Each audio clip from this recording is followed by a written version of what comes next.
Today we need to talk about rumors that Jung Kook will sign with Scooter and leave. We also need to talk about rumors of Jung Kook's participation in the BTS reunion, and then we have Forbes talking about Jung Kook. I am fortunate to talk about something I am very passionate about, which is traveling. As assuming you are too, as someone who enjoys watching K-pop, you must have considered flying to Korea for K-pop or going over there to experience the culture. Something that I actually use a lot and very proud to have sponsor this channel is a brand called Sterling Pacific. Sterling Pacific cases are engineered with high-grade 5052 and A380 series aluminum, including reinforced corners. Opening the luggage, the first thing that I thought of was just how unique and distinguished this is. I've never really seen suitcases like this on the market. I'm sure you've seen the viral TikTok videos where someone takes a pen and can just easily open your suitcase that has zippers. Well, the Sterling Pacific one does not have zippers, but a strong lock on them. It just overall feels secure like a tank or a secure bank vault. The wheels are extremely seamless and just glide over the ground. It's also purposely designed with 2 wheels and 2 stoppers. This is done on purpose to ensure when it's upright it does not roll away, and also allows it to stay stable on uneven terrain. Now, this is not the most affordable luggage, but it is the strongest and most solid case you buy for life. You won't need to buy another one. Now, for just you Dumplings, you can get a $300 discount code if you use the code Dumplings or go to sterlingpacific.com/dumplings. Of course, if you do buy from them, it also supports this channel, so please check them out and thank them for sponsoring today's video. Recently, we have had Mr. Bang PD come out and did an interview and talked about Jung Kook and BTS. He did one with Bloomberg Live and then one with Bloomberg TV.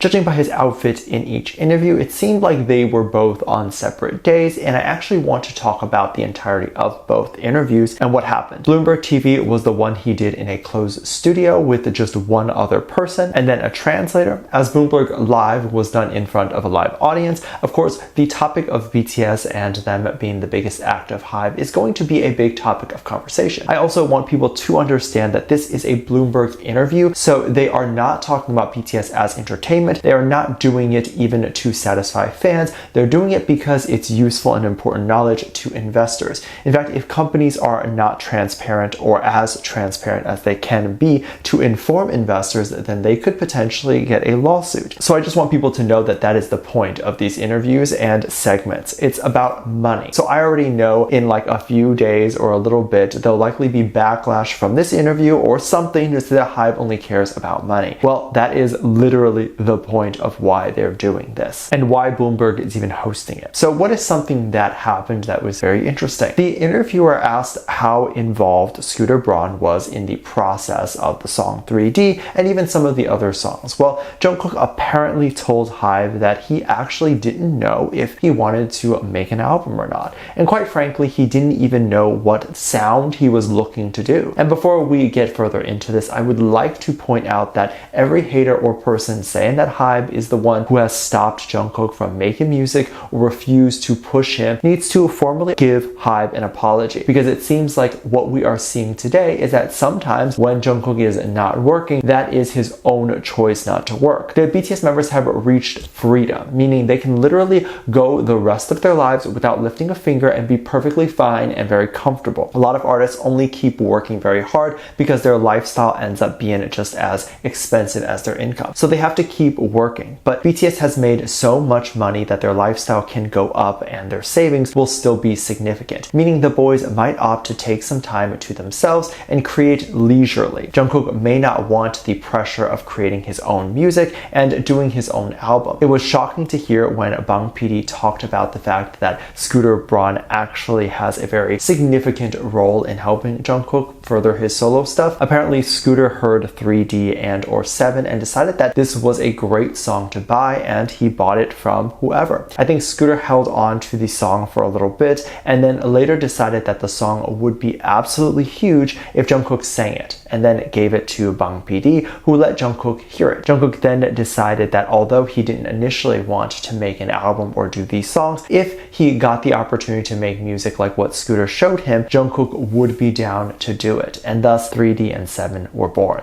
Forbes actually, I believe, reported this before Bang PD interview, which confirms that Scooter actually had a very positive and significant impact on Jung Kook's music. A lot of ARMYs and fans love to discredit anyone that works with the BTS boys, to say that the other people on the team don't contribute anything, and even go as far as to say they take away. And yeah, sometimes. However, in this case, it does not. Scooter was responsible for the song even existing to give Jung Kook, because without all that, it would not exist. And not only that, there may have even been a chance Jung Kook would just decide to not do anything until after BTS comes back together again. There's another theory or rumor to say that Jung Kook might leave BTS or HYBE and decide to join Scooter Braun in making music, and specifically music for a Western audience. Jung Kook likely is not going to work with solely Scooter simply because it just doesn't really make sense for him. Currently, he is looking to make music for a Western audience, but that is not his primary goal. I think a lot of the reasons why he is even doing songs in English right now is because he does want to work with Scooter. However, he always has goals of making music in Korean again. These are his roots and what people have loved about him. There's always been so much backlash with BTS working with American artists and producers, and it's just not that big of a deal. K-pop fans think that the Western entertainment industry is a disease that K-pop idols will catch, as if the K-pop industry isn't sometimes filled with terrible things as well. Jung Kook choosing to promote in a different market is overall even going to be good for the expansion of K-pop altogether. People who listen to 7 or 3D might go back and decide to listen to the entirety of Jung Kook's discography and realize that they love K-pop and how Jung Kook sings. Given there has been a lot of backlash with Scooter Braun specifically and what might be going on behind the scenes with him, I think it's unfair to assume that those things will rub off on Jung Kook. Jung Kook still would not be able to be alone with Scooter or to learn anything or even have a conversation with Scooter anytime. If Jung Kook and Scooter were to be together, you can bet your bottom dollar that Jung Kook's team is there and they're going to be making sure Jung Kook comes across in a positive light. There's always rumors that Jung Kook or BTS members are going to be influenced by other things and then want to leave or abandon their roots. It's not an unreasonable fear, as this does tend to happen to a lot of celebrities. However, I would argue and say at this point in Jung Kook's life, if he hasn't made those decisions to leave or whatever, then he likely would not do it now. At a certain point in life, you don't get influenced as easily. Now, to back this up, during the Bloomberg Live interview, Bang PD was on stage with the same host in the Bloomberg TV thing, but they were both on stage with a translator. Bang PD speaks English very fluently, but when English is not your first language, it's always best to have a translator to be able to talk more freely and say things that can more accurately depict metaphors, nuances, and things like that. Bang PD also mentioned something which was extremely interesting, but before I can explain that fully, I need to give some backstory. Some of you newer armies may not be aware, but BTS formerly had a series called HYYH, or The Most Beautiful Moment in Life, translated from Korean. The series wasn't a full TV show or anything like that, but more so episodic music videos that when put together create this show. The quote-unquote show is completely fictional and talks about very heavy subjects like abuse, death, and those things. This was essentially what put BTS on the map in Korea. No artist was talking or doing these sorts of things to the scale in which BTS was doing them. And they became a sort of icon for mental health at the time, or more darker topics. Bang PD talked about how it was the 10-year anniversary of when the series came out, and BTS wanted to do something to honor that. Bang PD talked extensively about how the members honoring a 10-year anniversary,